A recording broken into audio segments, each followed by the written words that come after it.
Hello and welcome to another episode of the Christian Reeve Podcast. Today's guest is a podcaster, imagine that, two podcasters in the same room, who interviews children's TV show creators and behind the scenes people. And I'm really excited about this because we get to talk all about children's TV, which I think for many of us will be something quite near and dear to our heart. I know it is for me. Welcome to the show, Corin Long. How you doing?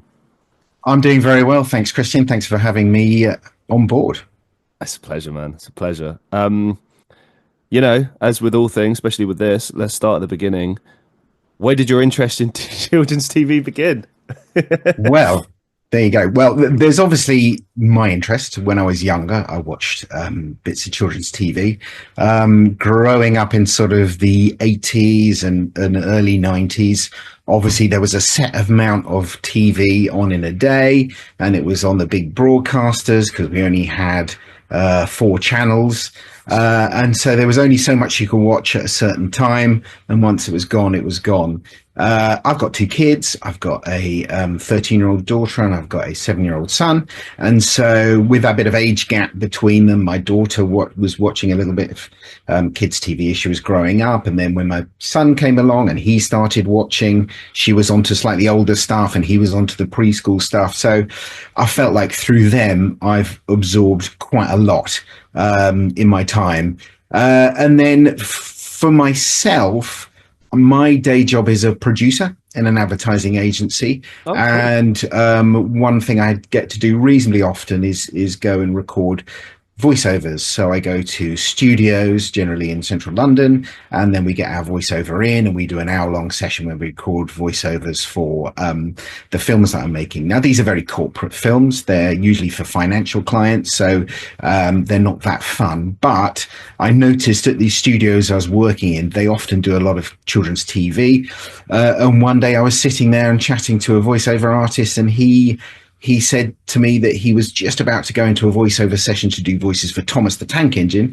And then straight after that, he was going into a session to do the Octonauts. And I thought, wow, oh my goodness. So this guy's obviously a real voice pro when it comes to children's TV. So I started looking him up and looking into the world of children's television. And it just gave me a bit of a spark, really.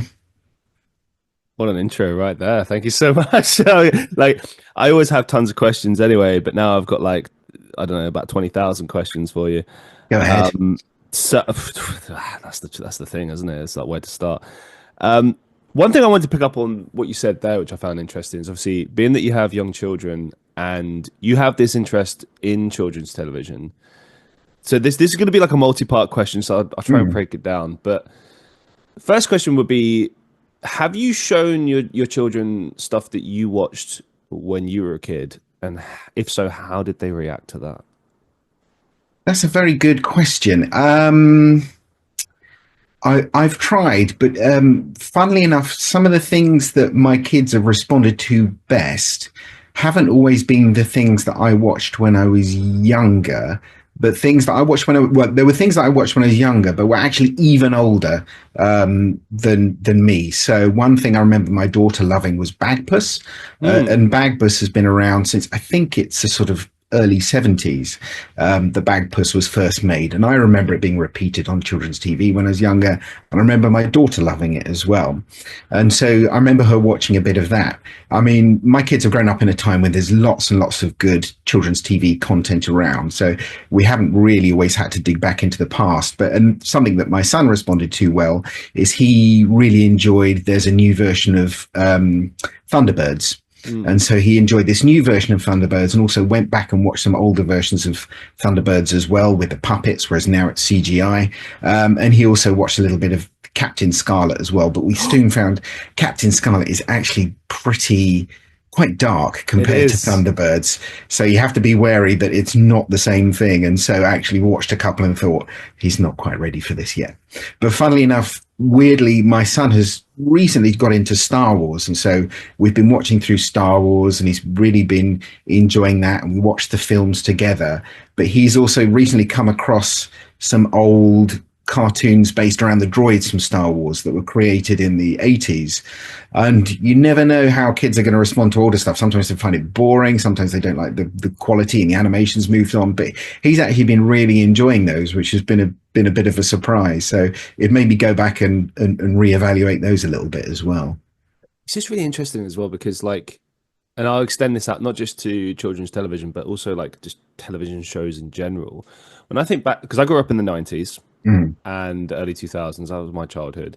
And I remember that there was plenty of programming that was based around that time being released at that time, but there was also stuff that was older and was all reruns. And that's interesting as well, like how reruns can become a part of your childhood, even though technically that show might have been discontinued long after. Like a good example would be, I remember we watched like a lot of Simpsons episodes, but like older Simpsons episodes.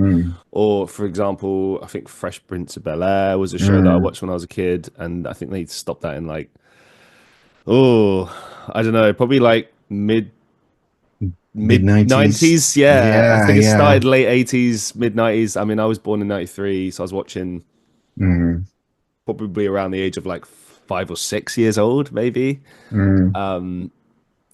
So there's that nostalgia effect, but then there's also just in general, as you said, things that you connect with, click with. It doesn't surprise me that, you know, one of your kids is really into Bagpuss, because that felt quite timeless. Like I remember watching Bagpuss and it's just quite calm.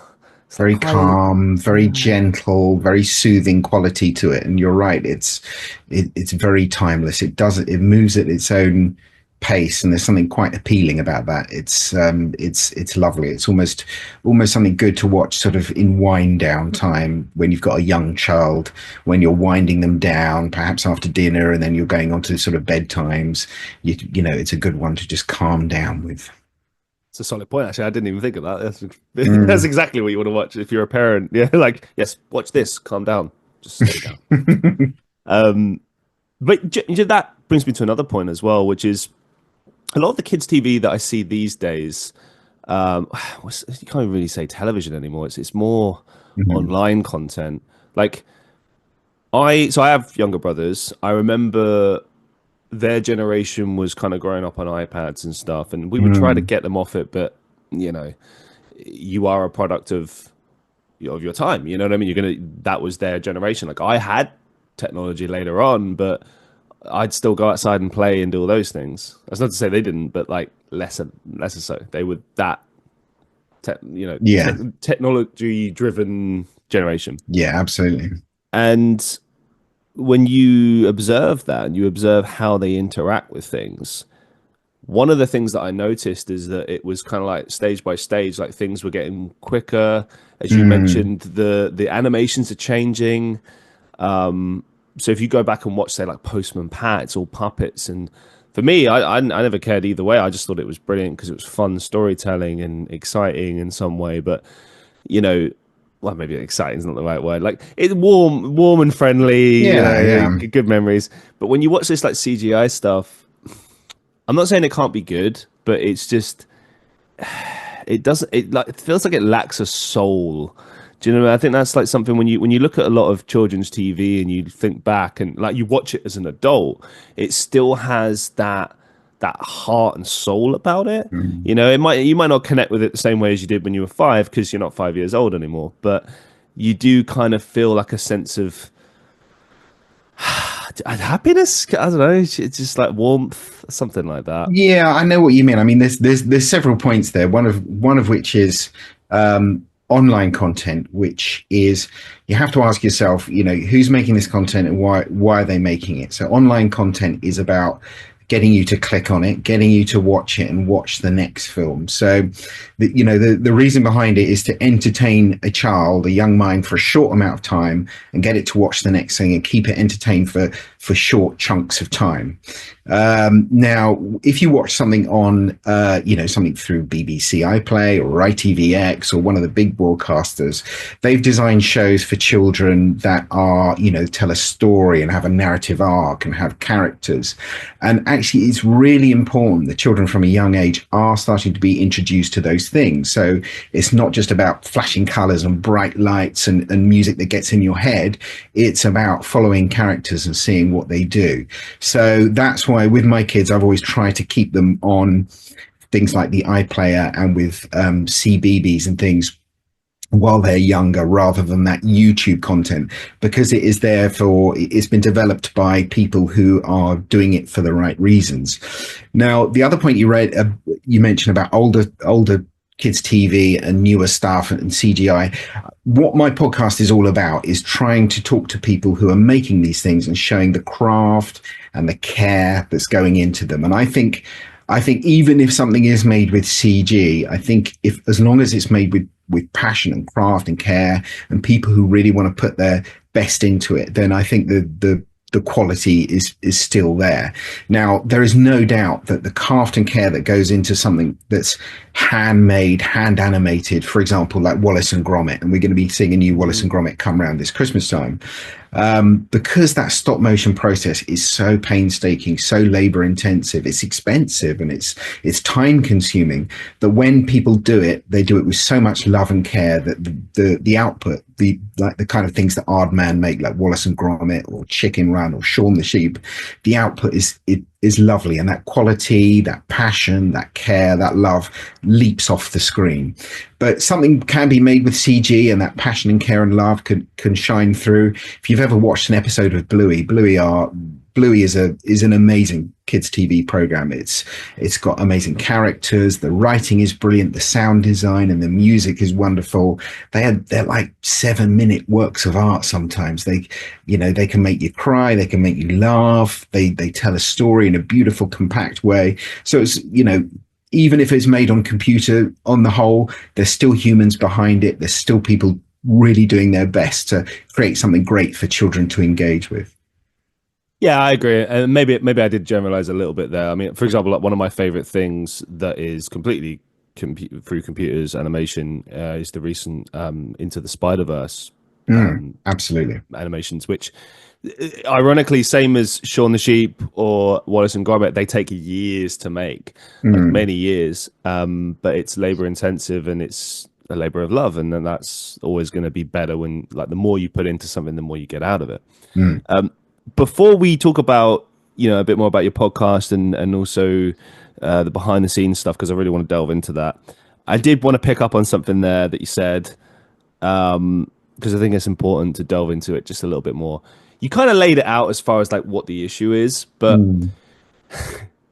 the first thing that comes to mind in my mind is the Cocomelon series, and it's been criticized quite a lot. Not just Cocomelon, but like there's a lot of stuff on YouTube, as you said, that isn't necessarily made with the purpose of entertaining children. And I would argue, and it's not really a new point, everyone's saying this, but it's damaging to kids because it's made with like quick cuts, and if you think about it, like for children growing up, you want to get there. It's hard to get children's attention and to keep them focused and fixed on one thing. And if you can, that's amazing, because it's the foundations of what they're going to become. For example, if your kid is really into art and you spend time with them, getting them into drawing, and you do things to help facilitate that, like, oh, here's some crayons that I bought you. Let's do this together. Let's make this a fun activity. Let's plant the seed in their head that, hey, this is something that I enjoy. This is something I can do with mum or dad or anyone, blah, blah, blah. And more to the point, it's something that will take time and help them explore their creativity and so on. Whereas I feel like with a lot of these sort of like jump cut style children's TV shows, it doesn't really get them thinking. There's no kind of real connection there with any of the characters. As you said, like there might be an attempt at creating and crafting a story, but how much can you really connect with a story when, every 10 seconds there's a cut to something different, bright colors, flashes, whatever. Like I remember sitting through one just to kind of see what it looked like. And I was like, you could get like epilepsy, like, or if you have epilepsy, you could have a fit watching this. Yeah. So for a child watching this, I feel like it could be very damaging. Could you speak to that a little bit more? Yeah, I mean, I think having never really engaged with Cocomelon myself and with my kids that much, I don't know. But for me, the big thing about children's TV is I want to celebrate it because your children watching TV, you've really got to be conscious of screen time and how much your kids are watching. But when your kids are watching something good, children's TV can become a parenting tool in that watching a TV show that is good quality, made by people with care and love, and you as a parent can make it live beyond the screen. So if your child is getting interested in art, so when they watch their, when they do their little bit of watching, you could say, okay, you've watched this, would you like to draw a picture of this character or do that, or write a story based on the characters that here, or, to making things live off the screen, basically. So, I mean, there's four key ways that children's television can be sort of beneficial to kids, and that's in terms of creativity, as I just mentioned. It might inspire things off the screen. Bluey is great for featuring imaginative games that the parents play with the kids there. And actually, if you can look at that and say, actually, that's a great game to play with the kids, it helps provoke imagination when they're not watching. There's a societal aspect as well, watching characters interact with each other and seeing how people react in situations, with other people in difficult situations, how they work as a team. So if you look at the octonauts, who are a team of different creatures who come together to help save wildlife, that's a good example of people coming together with different skills. There's the educational aspect. So if you think of something obviously huge like Sesame Street, where every episode they talk about a different letter and they talk about counting and numbers, there's that educational aspect where kids learn stuff. You can't just put them in front of a television program and expect them to learn to read, but it reinforces things you're doing, like talking about basic numbers and going through the alphabet. And there's also the emotional advantages as well, giving children a chance to see how to react to different situations, how to manage their emotions, how to, handle being a human being. And there's a program on CBeebies called Bing, which is great for showing how kids react in these sort of everyday situations. But as a toddler, they react very emotionally to it, like a burst balloon or something. So there's all these different ways that kids' TV can be beneficial. And again, I'm not sure the YouTube content that is created for clicks and very quick engagement and want to get kids coming back for more and more, it's not really ticking many of those boxes in each episode. But the best stuff you can make live beyond the television. You can make live beyond the screen. You can incorporate it into your play with your child. It can inspire you to talk about things. You can talk about the marine life you see in Octonauts. You can copy the games you see in Bluey. There's so many ways it can go beyond that, and it becomes a tool rather than a babysitter. It's like, you sit here, watch this because I need to do something. It's like, here's this thing you're enjoying. Oh, tell me about the characters. You describe to me what the Postman Pat did this week. And, you get them talking about it, decoding it, and it's building media literacy skills as well. That's a really solid point, actually. Because I've seen both. I've seen parents that engage with their kids and invest with them, and you see what you get out of that after the fact. And then you also see, unfortunately, parents that just go, oh, just listen to this, just watch this, I need to do this. And that is damaging. It is. And it can, I think in some ways, maybe leave some kids kind of feeling abandoned or alone or so on and so forth.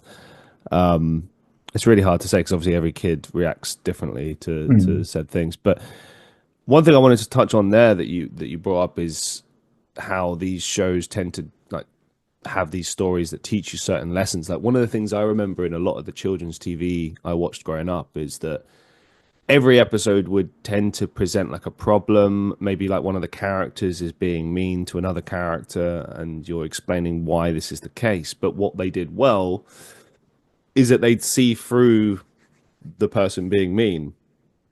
They wouldn't try and sugarcoat it. This person is actually bullying this person. And you'd see the fallout from that. And then you'd see a resolution to that. But everyone would learn something. And I always felt like, oh, that's true to life. I'm still enjoying this show, but I've also learned something, or I can connect with that, and I don't know. I mean, it's, they say, don't they? Like everything that you experience in childhood sets you up for life. Mm, You know, so absolutely. right. So if you experience like trauma, for example, that will affect you in later life, and you will begin to understand that at certain points as an adult. You know, you can track certain things back. Like, for example, I can track back my anxiety to certain things. I'm like, oh, that's why that's there, because of this, because of that, Mm, you know. And I think like when you think back to childhood and the TV shows that you watch, like I love children's TV. I really do. I was really excited to do this show, and one of my dreams is to do like acting and voice acting for children's television. I would love to mm. do that. I've purposefully not gone for certain work so that I can make sure I'm ready for this. So, for example, I've never done like sexual content or lewd content or Mhm. anything like that Yeah, yeah. because I'm like I want to always kind of keep myself open for potentially doing children's TV programming because I'm like really Mm. passionate about that. I love doing silly voices and stuff. Like I did something earlier this year which was close to it. It was a short film that took a dark turn. And I'll give you a quick synopsis. It's this girl who she's going through a difficult time in her life and she's thinking back to when she was a child TV star. And so I played the role of one of the characters, like some snake or something, in that TV show, and it's a really good short film. But it's I really just enjoyed that. That was like my first attempt at getting to do Mm. something like that, and I was like, oh, that's fun. And I loved the whole short film concept. It was like horror styles. It was cool. It's like a show within a show kind of thing. But like I love seeing kids getting excited by these things. You know, like Mm. I remember it. Like I'm a big kid anyway. Like whenever I'm babysitting kids or I'm with brothers or whatever, like I love to give them my full attention and energy and enthusiasm. Oh, great. And because it's like when you think about your favorite TV shows growing up, the best ones were like where everyone involved, you could tell they actually cared about it. Oh, totally. Yeah, You know yeah. what I mean? Like even like sometimes there'd be like shows that had actual adults. Like the first thing that's coming to mind for me is City and Sweep, and they'd always Mm. have like a different person with the characters, and like, you could tell they cared about it as well. Like they weren't phoning Mm. it in or something. Like they really No, loved the whole process and they were passionate about it. And I just think there's something special about that. Like childhood, especially these days with like everything kind of rushing forward and everyone's in a race to be an adult, and it's like I want people to enjoy their childhood for as long as possible because you know the adult world is tough and challenging, and like childhood is this like it should be this sweet kind of thing that you look back on and you go that was just pure and fun and full of love, you know. absolutely. And it is speaking to people who make this and seeing their passions, seeing that they want to do the best job. And I think the difference that's probably where there's a difference between, bad content and good content when it comes to kids TV is that, and even on broadcasters and stuff, I think when things are made with absolute care and love, as so many people in the industry do, it's not the most lucrative industry in the world, but they're trying their hardest to make something absolutely great for kids. Then I think it's when people are loving it and enjoying it, that's what leaps off the screen. It's a sort of little bit of magic behind the scenes that you can't really engineer for, you can't really write into a script, but if everyone loves it and really cares about it, then that, it comes across absolutely. Right, let's finally talk about it, man. Let's delve into some of the people you've spoken to and what you've learned. What's the most surprising thing you've learned about children's television from the people you've interviewed? That's a good question.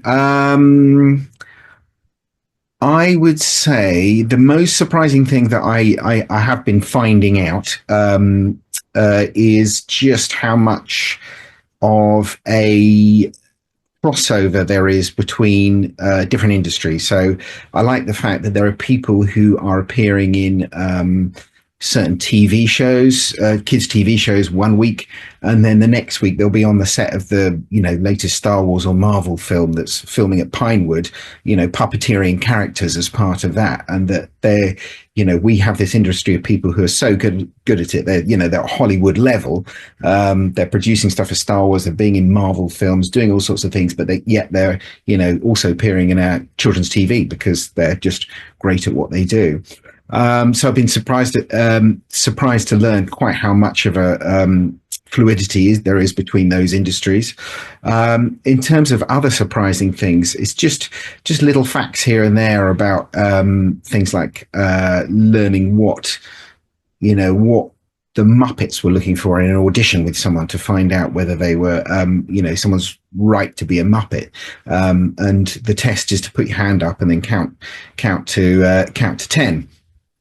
And so this is the first thing they do in their auditions is you count to 10, which is 1, 2, 3, 4, 5, 6. And then it's when you get to 7, it's everyone who did 7 with 2 syllables, 7.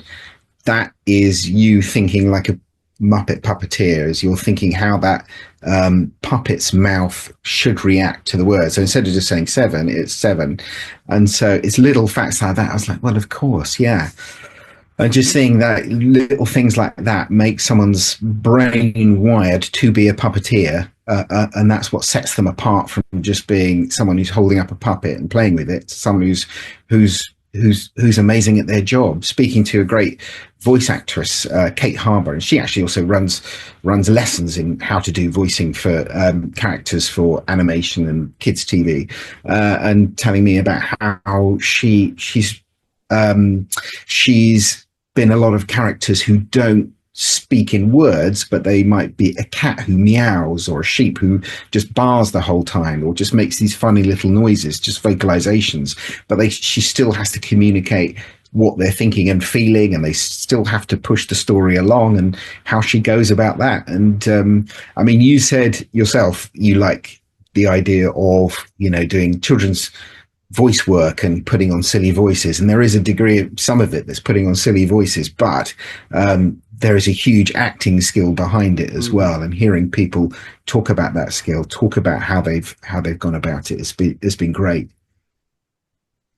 Yeah, I mean, in the years that I've been doing acting, I have to say, especially voice acting, because obviously no one can see you, so what you communicate in your voice is obviously what gets seen on screen thereafter. Or even, let's say it's just a purely an audio form. Like I've done like audio dramas before where it's all on your voice, so if you're showing enthusiasm, anger, sadness, happiness, whatever, like you really have to kind of pay attention to the inflections and the different things you do with your voice to actually put that across, And obviously with children's television, I mean, one thing I've always noticed is that there's a big focus on like how the voice is used, like if a character's got like a big booming voice, or if it's more of a like small subtle voice, it's like quite delicately handled, I would say.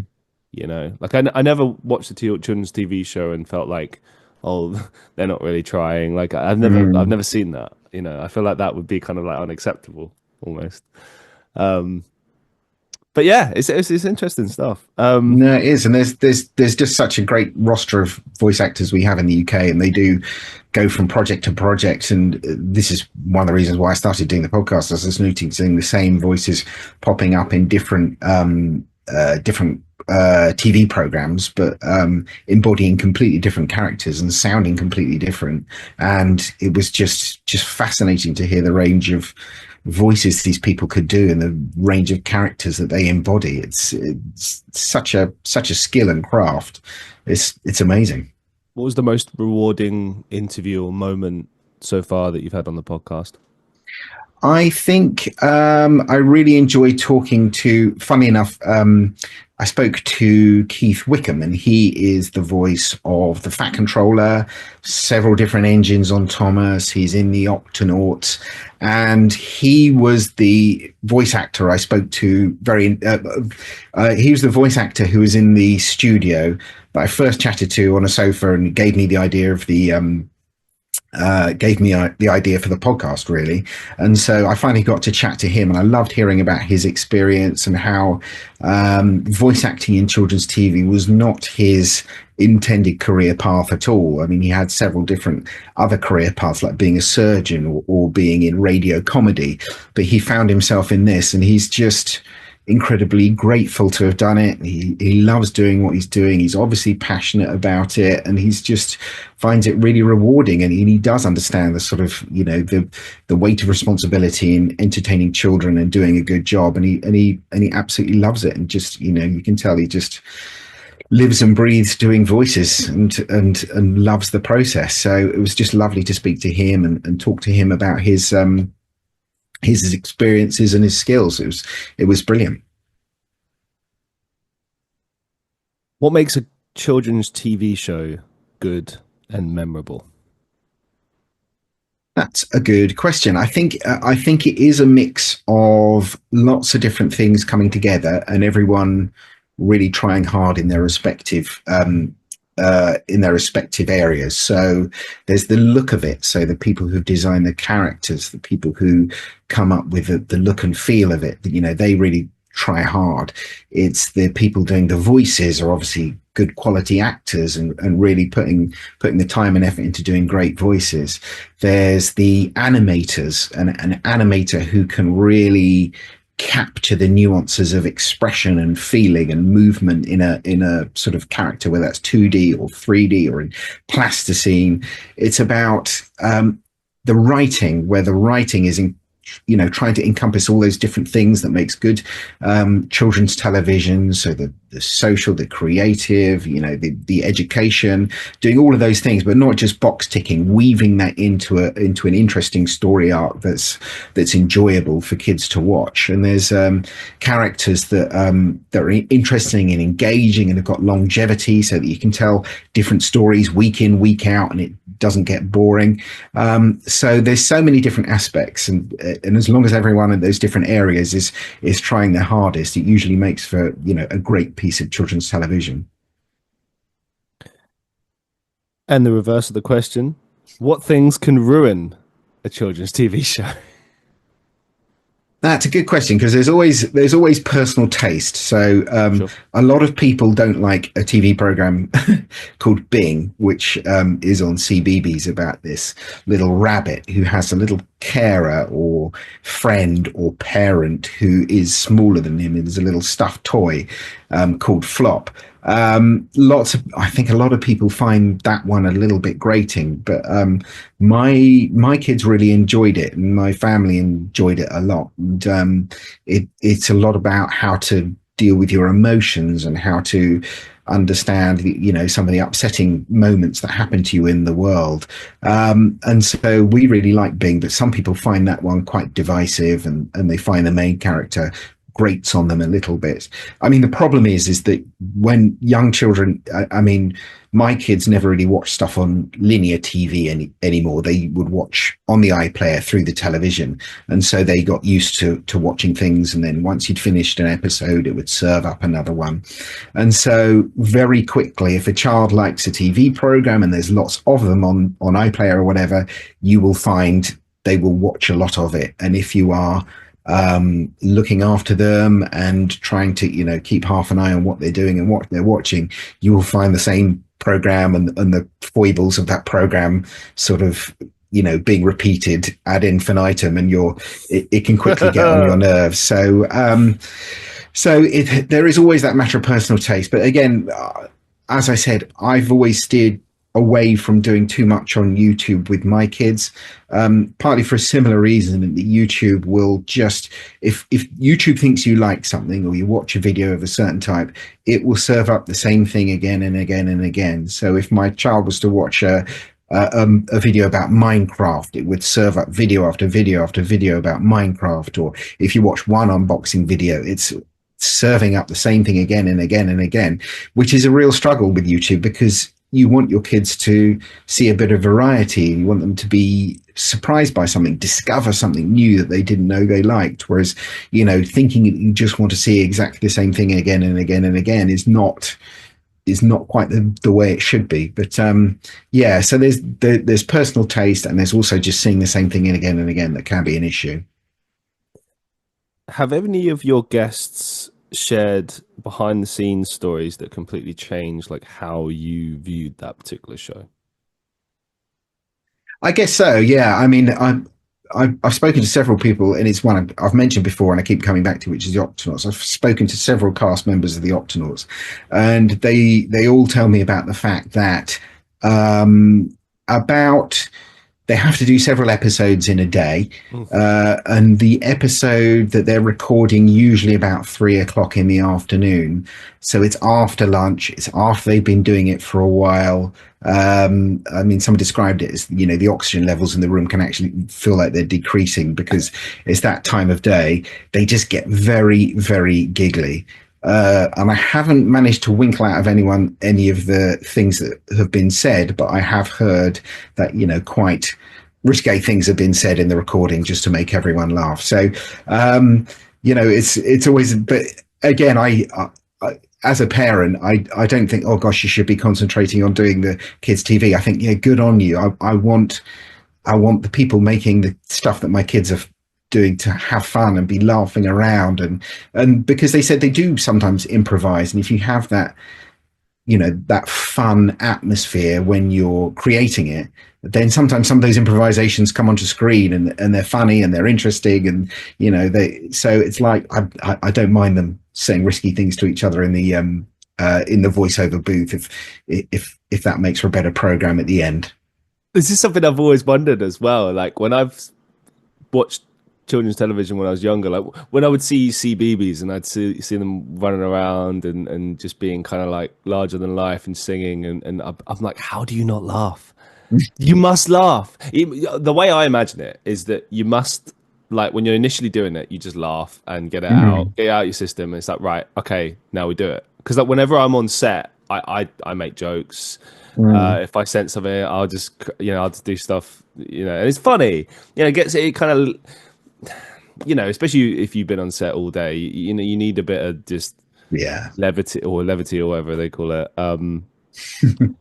Yeah, but I do look at some of it, especially the like really bizarre stuff, and I'm like, I don't know how you could say this with a straight face. Yes, yeah.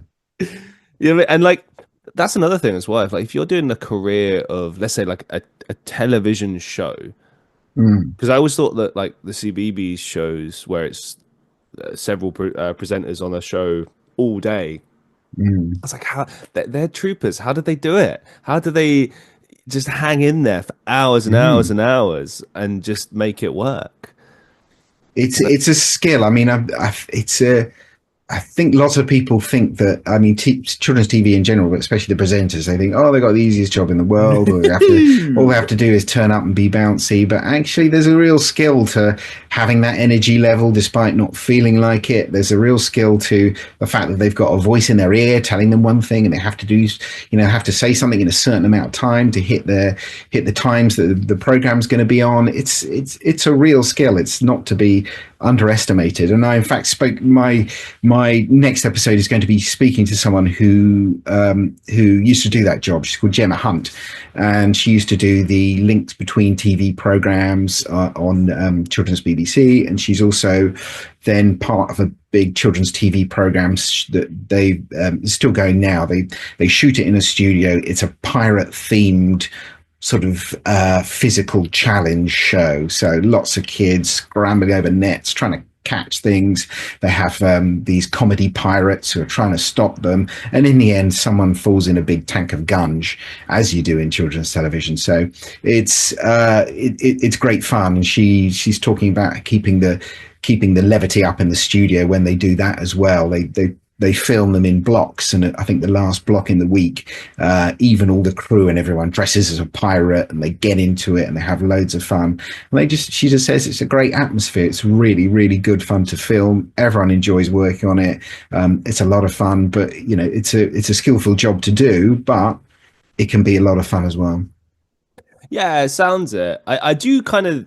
We spoke earlier about like the responsibility factor as well. Like I've always looked at children's TV presenters and kind of felt like, yeah, it's like if you do have, let's say, okay, a lot of these people are quite young when they do it. They're Mm, like in their, let's say, like mid-20s or something, or they might be older, but like a lot of them, they do it for a paycheck, they do it for a while, and they move on to other things, and then they're still always proud of it, but it's like that's something they did when they were younger, and now they're older, and they move on with their career, right?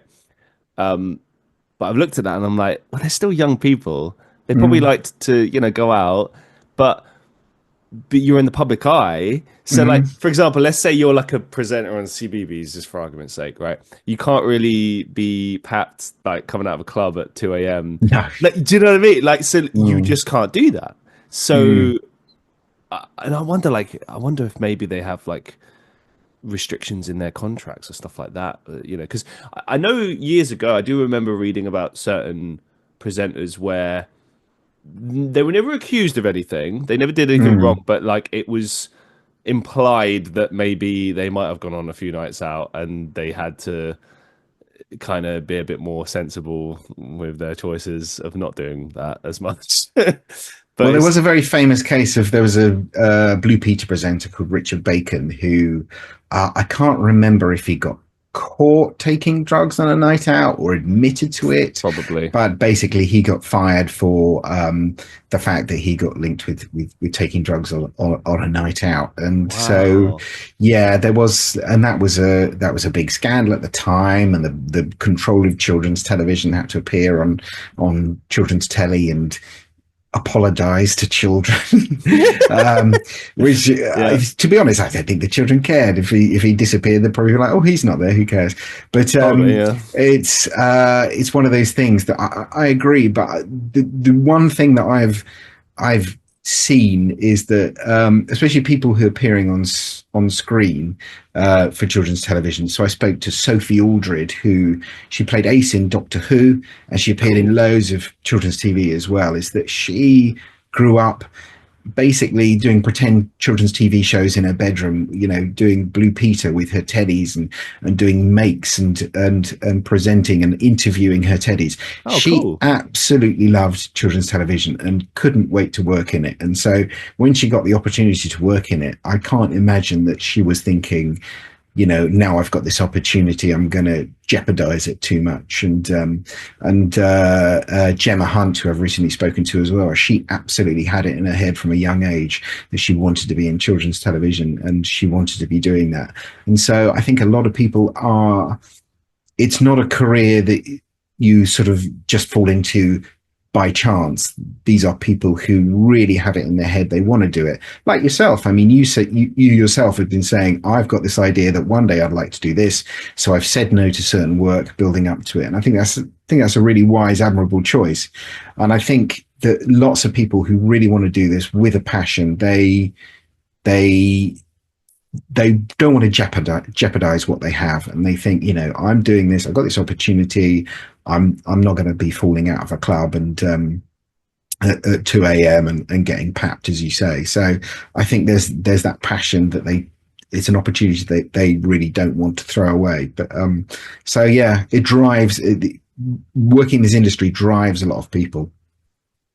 It is interesting because there's been all sorts of people enter the industry and come out of it. There's even been like tragic instances. I think I'd be Mm. remiss if I didn't mention one of my heroes growing up who unfortunately passed away was Mark Spate, who was Oh yes, absolutely.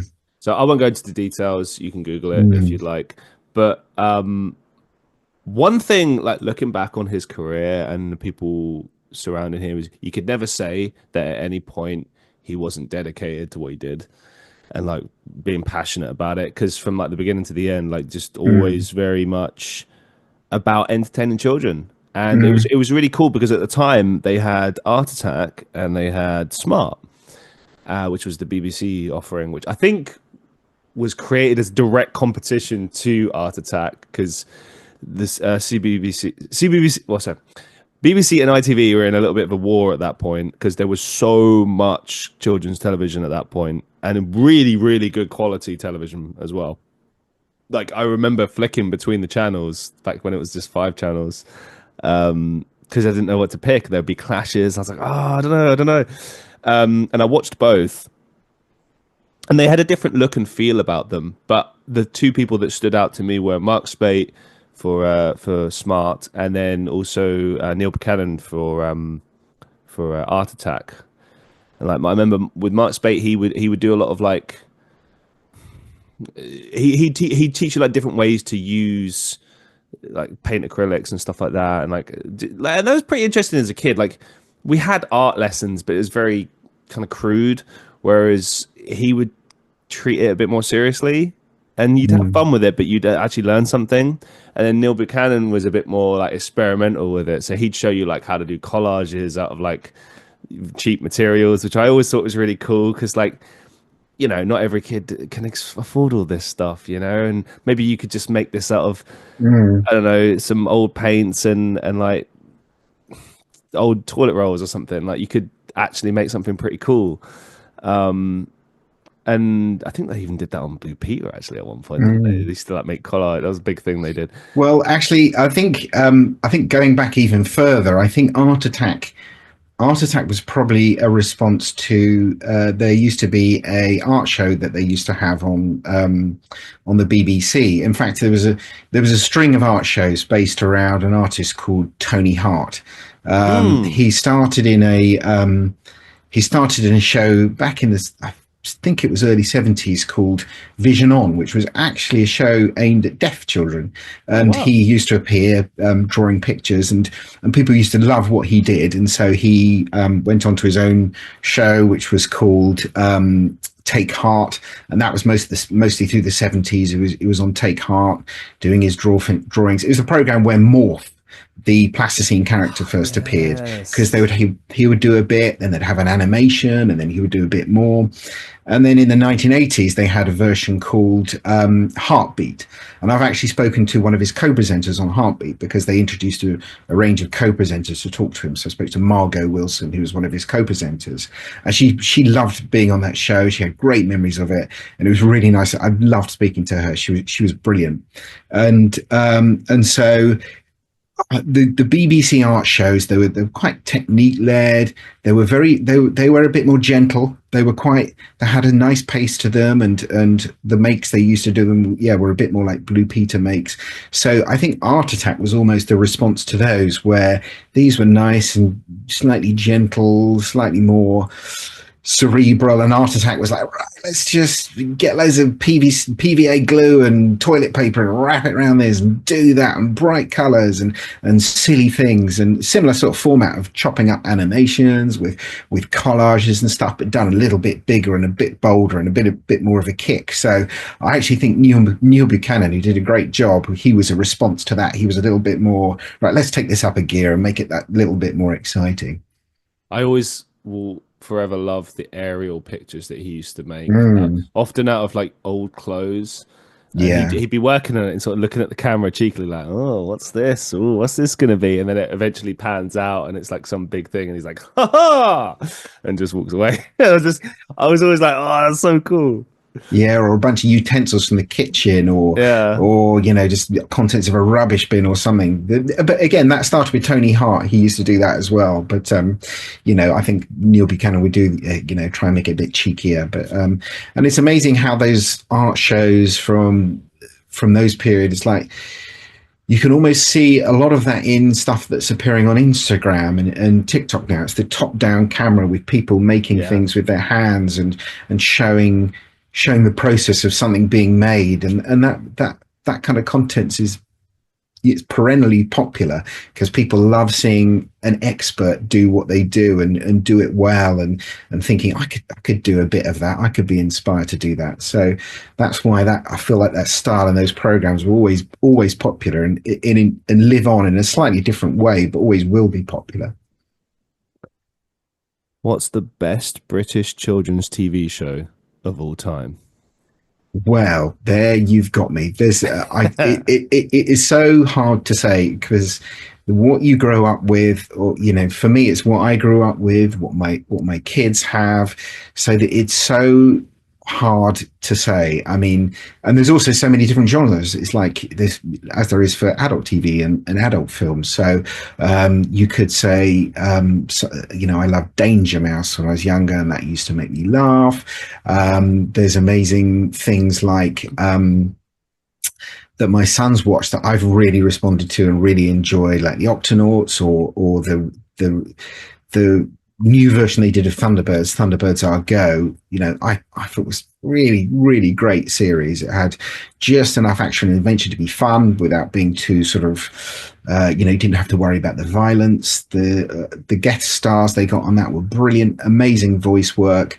The design work, if you look behind the scenes, was done by Weta, who are a big special effects company in New Zealand, who do all the Lord of the Rings stuff, all the Avatar stuff. So it was made by really, really top class people, and it's a really great piece of work. And perhaps didn't get as much attention as it should have. There's so many. You think back to your youth, and there was great preschool programs like Play School and Play Away.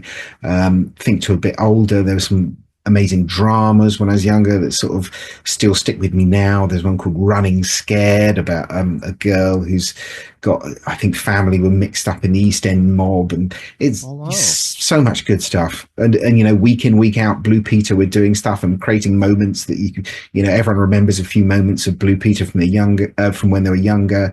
Saturday morning stuff like Going Live, where Trevor and Simon, this comedy duo, would come out and do sketches that just used to make me roar with laughter. Brilliant stuff. So much great stuff. For me, it was Dick and Dom in the Bungalow. That was Dick and Dom in the Bungalow. There you go. Oh, mate, what's funny about that is, well, we were talking about people. They didn't even hide it, and I don't know what was going on in that production. But Dick and Dom, what's funny? Actually, let's talk about what they're doing now, and then we'll work our way back. So Dick and Dom right now are doing like DJ nights, like hosting DJ stuff, and people love it because obviously it's a reminder of your childhood. They're actually pretty good at what they do as well, so just props to them. So that's what they like doing in their 40s, 50s, and back in the day when I was a kid, they were doing this show called Dick and Dom in the Bungalow. I believe that I can't remember if it's Dick or Dom, might be Dom, who was a musician. They were always I think that was right, wasn't it? They used to do like a lot of comedy prior to that, and then they kind of, when Dick and Dom in the Bungalow was like their, creme de la creme, like that. That was their magnum opus, if you like that. And it was a great concept. It was just, let's have this set that it doesn't matter if we trash it because it's a built set and we can just clean it, tear it apart, whatever. It doesn't matter. Bring all these kids on who love the show anyway, and they're playing, they get prizes, they get, silly stuff happens. It was just fun. It was like, the way I looked at it was like, your older brother comes around and he's being really silly and, we're going to cause havoc and there's no consequences. Perfect. Best day ever. And that's how I looked at it. But when I used to watch them, and if you go back and watch some of the clips, you could tell that maybe they're hungover from the night before, or they're mucking around and they're being a bit cheeky. And don't get me wrong, they're always professional. They always got the job done. Nothing nefarious, but you could tell that like they're like two young guys that like, I can't believe they pay us to do this. Yeah, totally. just making so much room for just sort of spontaneous stuff to happen, and it happened, and they're being cheeky about it, and that was just truly infectious. That my favorite thing, their gift to the world, was their for those who don't know, this might be fun for some of the non-UK viewers. So they did this segment called Bogies. It's very simple. They would go into a public area, often a library or like a cinema or somewhere where you need to be quiet, and they would just take turns, first whispering and then saying it a bit louder, and eventually shouting or screaming the word bogies in front of a bunch of people, and like people were staring, going like, what the hell? And I think they got kicked out of a few places for doing it as well. And like, it was brilliant. They got a guy to do a voiceover and treat it like it's an official sport, and it's like, like, that's 5.6 to Dom. Like, it's just like, oh my god. And the best bit about it, especially when you go back and watch the clips, is you could tell that they've got like either a hidden camera or like it's quite discreet, but it's literally just like three of them there. Mm. They just, you can tell that they just like really don't want to do it. They're like, no, please, no, and then they just do it. And it's like, ah, Oh, great stuff. pain. But that's my favorite, one of my favorites for sure. Yeah, Um, and I think those Saturday morning shows are always just the best when they're just on the verge of being chaos and completely spontaneous and just and crazy things happening. They're always at their best. And as a child, you're just watching it, go, oh wow, just this is naughty. This is just a little bit naughty, and I love it. it was a little bit more, that's the thing about eras of children's TV as well. Is like every era is a little bit different. Like the 2000s Mm, was quite, dare I say, risque or like there was never anything bad. There was never anything that made you think like that's not acceptable. But there was mm. stuff that was pretty crazy at the time. I remember even as a kid just thinking like that's crazy. Wow. Um, I think they were maybe experimental is more the word. Mm, You know, like they were just not afraid to just kind of try things and just see what sticks, what doesn't. yeah. But the vibes were different. Like I remember around the same time they had a Sunday morning show called Smile on CBBC, and we were talking about chill vibes. That was so chill. There was Right. these two guys, Reggie Yates, who's a professional broadcaster now. Yeah, yeah. But back in the day, that was his starter. He did a few things, and then he did that, and he did that with his friend who's a DJ, and they would just kind of chat and chill, and they had like a puppet on there called Nev. It was this like cute little bear with half his ear ripped off. Don't know why. They never explained it. Um, they liked good music. They played obviously cartoons between segments, and it was just a well put together show. And that was Mm, like only like a year after Dick and Dom, I think, or around the same time. But such a different vibe. So chill. That mm. was often, I think it was on a Sunday as well that it was Right, played. right. I just remember like memories of going to my dad's and sitting and watching that, and it was just chill. It's nice and Nice. relaxing. Yeah. Okay, I'm gonna push you for this now. Sure. What's the worst British children's TV show of all time? And I want an answer. Now that is going to push me, because the thing is kids, and especially myself included, we just have such a low tolerance level for rubbish that if something's rubbish, as an adult, if you're stuck with someone boring talking to them, you'll nod Oh, and smile for a long time, and you'll think, God, I can't let this be. But a child would just say, I'm bored now, I want to go home. So, and it's the same with television. If they're watching a TV program that they don't like, they just come and say, I don't like this, can you turn it off? So they have a low tolerance. So in some ways you don't see some of the worst. What is the worst? It is hard for me to answer that question, really. I mean, I'm trying to think back to my youth, what I didn't respond to. I tell you what, there was a terrible, terrible young children's show that I suppose you might be able to find it on YouTube, which was called Orm and Cheap, ORM and Cheap. And there were these hand puppets, and I think one was a bird and one was a worm or something. I can't remember, but it was done with these puppets on a blue skin background that, even being sort of about 4 years old in the 80s and watching on a terrible telly, I knew looked awful. And the characters just seemed to say the same thing over and over again. It really felt like someone was, I mean, and this is again, they didn't think, oh, let's make the best show we can for kids. It was like, hey, this is entertain children for a bit. If we just have hand puppets and they just say the same thing over and over again, and kids are like this will be fine for kids. It just, I even at the time remember that grating on me. And you've made me think I must go and see if I can dig it up on YouTube now, see if I can find it. But at the time, I remember thinking, this is just not good. And this feels like someone just thought, oh, well, if we waggle the puppets around enough, do this for 23 episodes, take some sizable wad of cash from ITV, we'll be fine. Yeah. Orm and Cheap. Definitely. I think that name says it all, doesn't it? Yeah, exactly. just cheap. Nasty and cheap, it should have been, but yeah. Oh, do you know, when I think back as well, there was so much weirdness in children's television when I was growing Mm. up. Like from good shows as well. Like I remember one of my absolute favorites was this show called oh, hang on. Oh, and the intro it's a woman and her dog and she's like flying around in a plane. Oh, yes. Yeah. Come outside. That one. Come outside. Yes. Yeah. Yeah. And she used So to go around explaining different things to right. kids. Yeah. Brilliant. Love her. Love the dog. Breaks my heart now. Broke my heart then. Uh, but the best part about it was just the irony of it. So she, she'd fly to town in her plane to then stop off somewhere and go to WH Smith and buy pencils and then proceed to lecture you for 10 minutes about saving the environment. I just Yeah. couldn't help but see the irony there. I thought that's hilarious. I was like, what?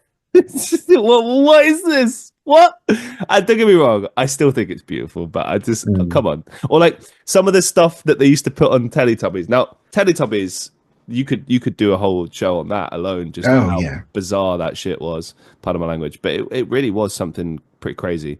But there's okay. I've mentioned this before when I've gone on little mini rants when I've been out with friends before. There's two things that stick out particularly from watching the Teletubbies. One was this vaguely terrifying sequence they had where it was like a circus and there's like a merry-go-round, a teddy bear with tap shoes dancing, and then like a soulless lion that goes past, and everything's like kind of like going past the screen, and there's that Mm. like dead behind the eyes look, and it's like the music is kind of weirdly tense, and Mm. obviously as an adult it's unnerving. As a child, it's terrifying. I was like, "What is this? This is weird. I just want this to end." I wasn't scared. I was just nervous. I'm like, hmm. But my absolute, it still gets me to this day. And it doesn't matter, but I don't know, it matters a bit to me. So the Teletubbies, right? They had tellies for tummies, haha, Mm. and they would sometimes play stuff on their televisions, and it would often be like a small skit, or maybe they'd taken some Mm. kids out to do something. There was one, it's like a woman having like a tea party with children, and I don't know, it's all very proper. They have like tea and like plates and cups and everything. It's all very nice. Now, at the time, I was a child and we used to play pretend, and it didn't bother me that there was no tea because that's fine. I don't drink tea anyway, so it doesn't matter. So they'd pretend, it'd be like, "Oh, this is nice, isn't it?" All that. And then she proceeds to bring out what I can only describe as the world's biggest biscuit tin you've ever seen in your life. Because a normal biscuit tin, if you go to your grandma's and you've got that Mm. small biscuit tin and you open it up and there's Yeah. inevitably sewing equipment in there, but sometimes there might actually be biscuits in there, right? But this one was like, okay, for those not watching, imagine like 5 times the size of a normal biscuit tin as far as height is concerned. So it's this big, it's crazy. And she would, just to add to the slapstick comedy, would like put her hand in there and kind of like, "Oh, I'm digging in. There's nothing in there. There's nothing in that tin." And she proceeds to then pretend to give biscuits to all these kids. And I did wonder, sitting there thinking, like, I wonder how much they paid these kids. Did they feed them afterwards? They had to have fed them. You can't like tell kids like, "Hey, we're going to pretend to eat cookies," and then not Mm. give them anything. It reminded me of like when they used to do birthdays when I was at primary school, and obviously they don't have money to like buy every single kid a cake on their birthday. I get it, I get it. I'm not complaining, I get it. But what I wouldn't have done anything. I would have just said happy birthday, maybe sing, and Mm. leave it at that. But they went to the point of they bring us into a room, and they had the same dead plastic cake. To this day, I've never seen this before. A plastic cake. Oh, And amazing. that's the thing, like every kid would inevitably ask afterwards, "Can we have some cake?" And they'd be like, "No, to go to recess, go to your next lesson." We're like, "But why not any cake?" Like, It's cruel. We can't eat it because it's not real. Why? Yeah, that's a simulation of a cake. You get a simulation of a cake. Maybe they're just setting up. It's a good school. They're setting up for the disappointment of adulthood, basically, where Jesus. yeah, you never get anything that you want. That's just too real, man. Crushing your soul early, just to make so the hardships of life don't get to you so much later. Listen, that's too real, right? Even for children's childhood, man. Okay, I really want to quickly ask you about this. We have touched on it a little bit, sort of, but we're seeing this a lot in the movie industry. I guess with children's TV, it's not as much of a big deal. But why do you think there's so many remakes of older children's television shows? You know, like Bob the Builder, Fireman Sam. I mean, there's been like with some of them several iterations. Why?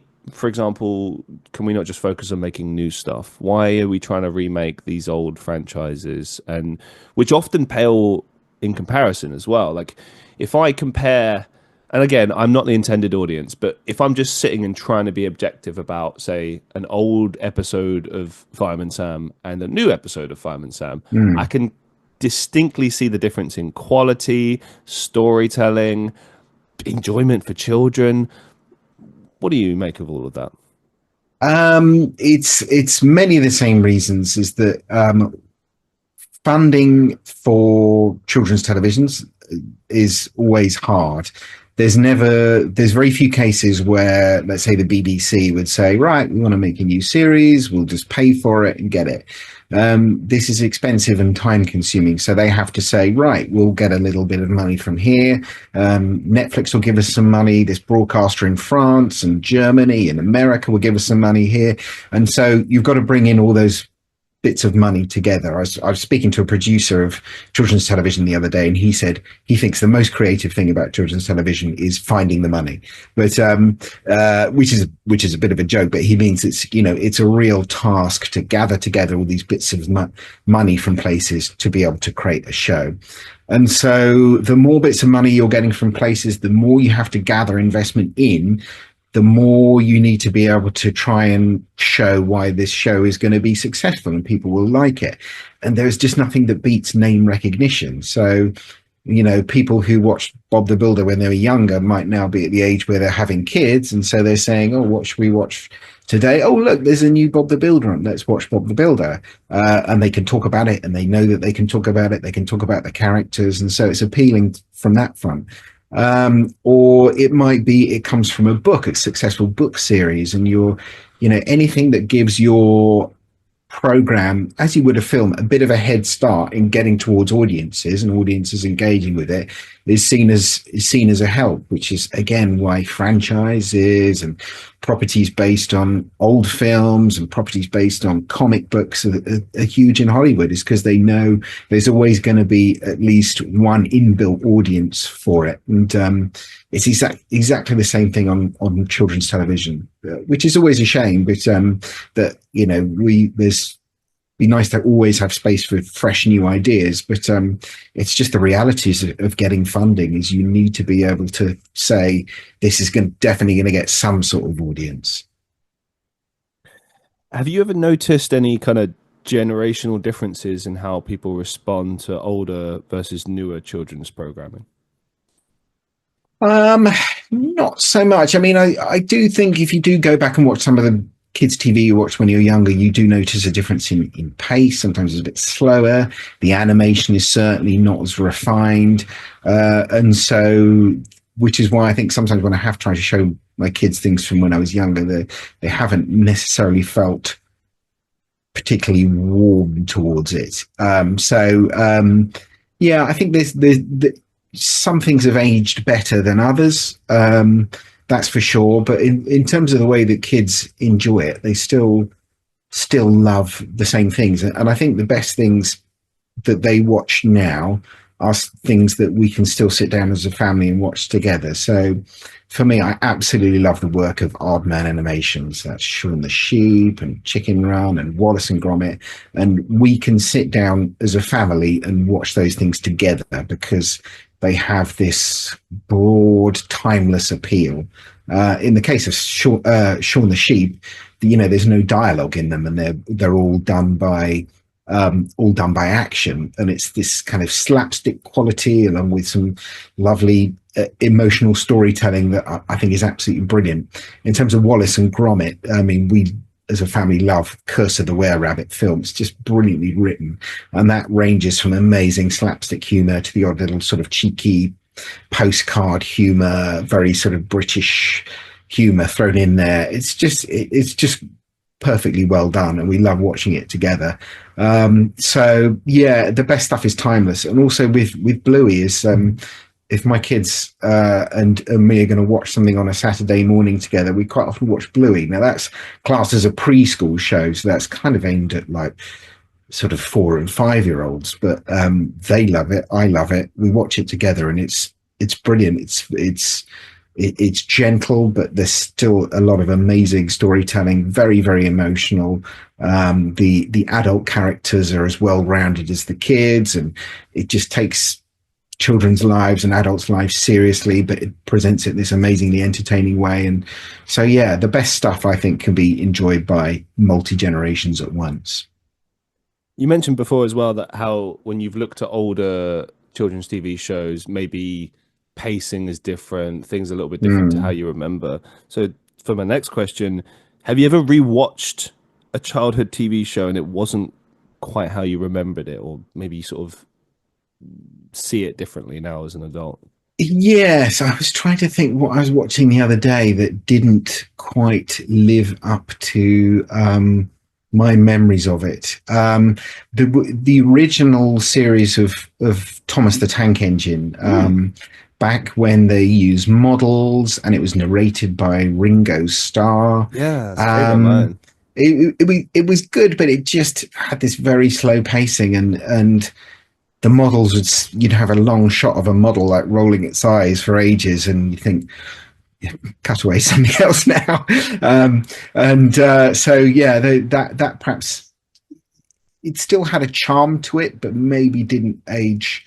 And I think that was one that I showed to my son because he was really into Thomas. I was like, oh, let's look at the Thomas I watched when I was younger. He's like, well, I much prefer the CGI ones where the actual mouth moves and they've all got different voices, whereas that was almost like someone reading a storybook and putting these model shots underneath. They were obviously extremely well made. I mean, the sets and the models were fantastic. They're really well done, but just the pacing didn't quite work with him. What's interesting about that one, I don't know how many seasons there were. Maybe it got a little bit better after time. I know what you mean. I remember, I think I might have had like a best of video, and I seem to recall certain episodes were better than others. If memory serves me correct. I mean, again, this is childhood, but I do remember about that show. We were talking earlier about how sometimes shows had certain terrifying sequences. Oh my God, if you go back and watch some of those episodes, terrifying, like really disturbing. Like there's an episode where I think it's Gordon the train, which is the like larger blue train, or it might be a different one, but basically to teach him a lesson, right? Can't believe this. They put him in a tunnel, take his wheels off, and brick him up in the tunnel. They brick up the tunnel. Yeah, that's a classic one of just like, oh my God. And that's how they end the episode as well. That's it. Yeah. I mean, these are stories that were written in the sort of 1940s or 50s. And so, and when they were starting to make them in the 80s, I think it was, they didn't necessarily filter those stories in quite the way that we would. And yeah, it's not necessarily what you want to, the kind of thing you want to be teaching a child is, if you're refusing to do something, it's like you've got to show some understanding, try and work out why, instead of saying, well, if you're not doing that, I'm going to brick you up in a tunnel. It is terrifying, and you think this is the way they job done. Exactly. And some of those older stories are quite, you think, oh God, yeah, they're not particularly nice to each other. And yeah, so yeah. I mean, I look at it like this, like, I love it. Would I show my kids that? No. Like, no. And I think that's the way you got to look at these things as well. Is like, I mean, you mentioned before about having to kind of filter things, why it's important to be kind of having like a passive interest in what they're watching. just so you know what your kid's being taught. Yeah, And absolutely. that's, do you know what I mean? Like one of the big criticisms I saw with, say, like Teletubbies back in the day was that it was not actually teaching kids English; it was teaching them like gibberish, and Mhm. kids would start mimicking that. Because the amazing thing about children is, you know, they won't always necessarily listen to what you say, but they will mimic what you do. You Mhm. know, they'll want to be like you, and obviously if they connect with these TV shows, they like the characters, they're going to mimic those characters. So you want it to be mimicking something positive and not even nonsensical, or certainly not negative. So it's just one of those, like, oh. Yeah.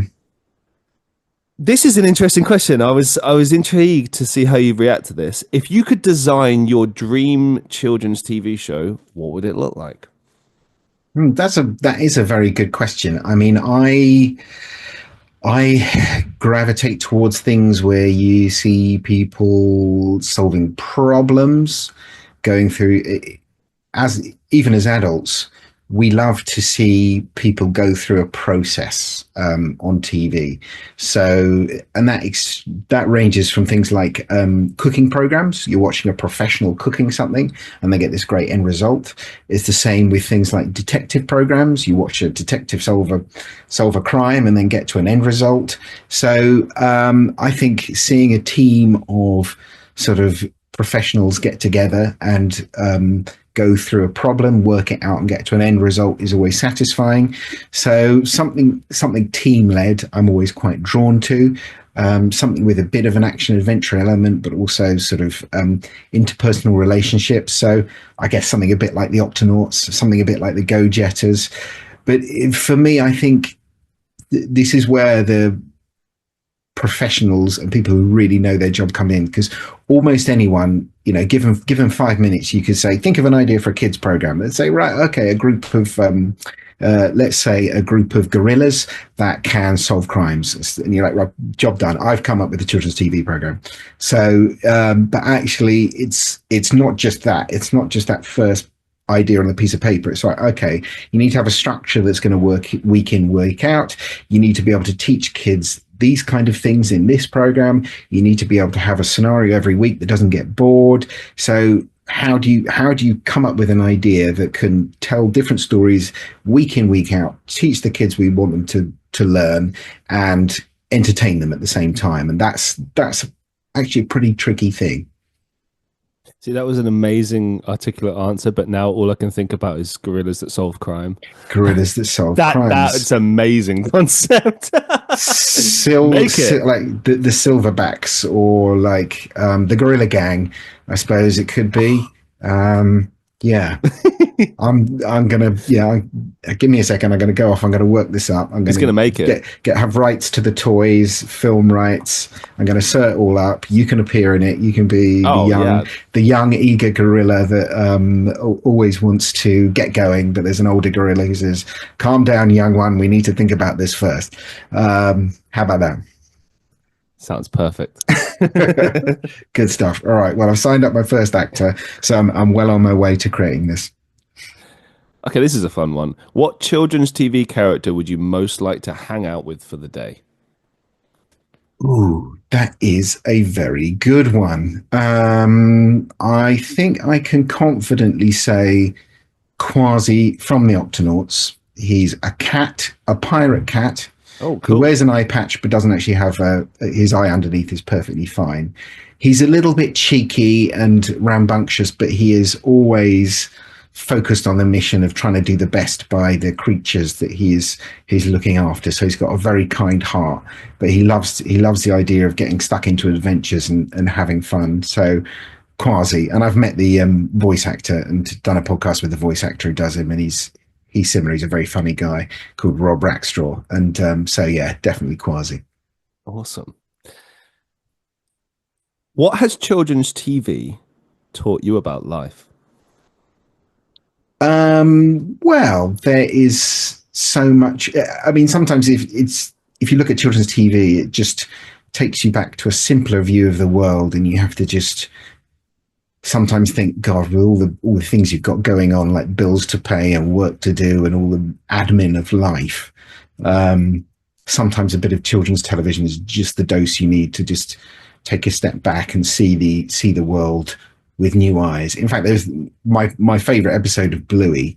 The dad is talking to his kids at the beginning, and he said, "Oh, I wasn't born yesterday." And the kids say, "Oh, but what if you were born yesterday?" And so he goes through his day interacting with his kids, pretending he was born yesterday and he doesn't understand about the world. And initially, this is to try and show the kids how they, when the adult asks you to do something, you should listen to them because they've got some experience. But he goes about this day, and towards the end of it, he sits out in the garden and he takes a leaf from the ground and he looks at this leaf, and because he's got himself in the mindset of being born yesterday, he just looks at this leaf and he just has a really good look at this leaf and sees a little insect crawling on the edge of it. And because he's put himself in this mindset, he can see this beauty, this thing he sees every day, and appreciate it in a new way. And you just think, yeah, that's kind of like the greatest children's television.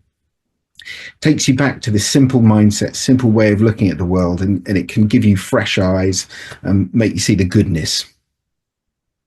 Beautiful. Thank you so much for sharing that. A couple of final questions for you to close today's show. What's the best advice you've ever received? Me personally? Absolutely. That is a good question. What's the best advice I've ever received? Well, I think the advice I got from Kate Harbour, the voice actress and she did the voice of Wendy and Bob the Builder, and she does all these creatures who just talk with sounds rather than words. Her advice about the way that you do need to voice those characters, I think, is the best advice for life. I said, how do you do it? How do you do it when you've got these characters and you need to communicate without words? And she said, you just feel it. You feel it. And so I think that's a good piece of advice for life. Just feel it. Beautiful. Thank you. What's the biggest life lesson you've learned so far?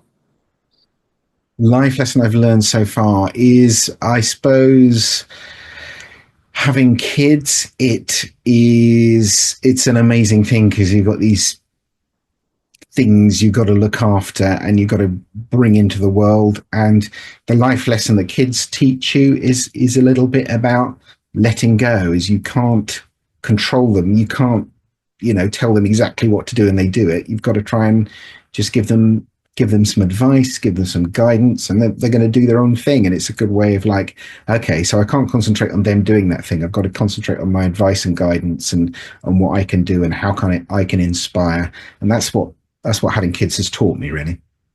Wow, that's great advice. Thank you so much for sharing that. A final question for you to round things off. Do you have any upcoming projects or final thoughts that you'd like to share with our listeners? No worries. No, just I'm continuing to make the podcast every week. It's called Beyond the Broom Cupboard. The Broom Cupboard was the place they used to broadcast children's television from back in the 80s, where Philip Schofield used to sit and link between the programs. So it's called the Beyond the Broom Cupboard, wherever you get your podcasts. I'm on Instagram as well. You can find me there. And it's an ongoing project, week in, week out. I just love doing it. Speaking of love doing it, it's been an absolute pleasure having you on the show. Thank you so much for sharing, and thank you for appearing on the show. It's been brilliant. Thank you so much for having me. I've really enjoyed it. Glad to hear that. And for all the listeners of the Christian Reeve Podcast, I hope you enjoyed this show. It's the final one of the year of 2024, and what better way to round it off than delving back into your childhood, eh? It's sort of ending on a nice, cozy, lovely note.